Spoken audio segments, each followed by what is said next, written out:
Hello mga kakuking serye, agluto tayo manti sinigang nga tahong. Umuna nga aramidom, mag-slice tayo ng mga sangkap na gagamitin. Gaya ng mga sibuyas, laya at kamatis. Sindihan ang kalan, painitin ang kaldero. Lagyan ng konting mantika.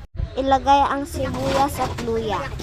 Santom ikiwar-kiwar kung imekos-mekos. Kalat sa inkasta na nga ng imekos-mekos ita utak mo.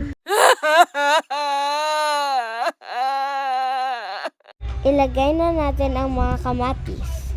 Santo tayo man ikiwar-kiwar kung i-mix-mix. Pag nadurog na po yung mga kamatis, ilagay na po natin yung mga tahong. Take note, hindi ko po to linagyan ng tubig. Antayin lang po natin siya na maglabas ng sarili niyang tubig. Ilagay na po natin yung sinigang mix.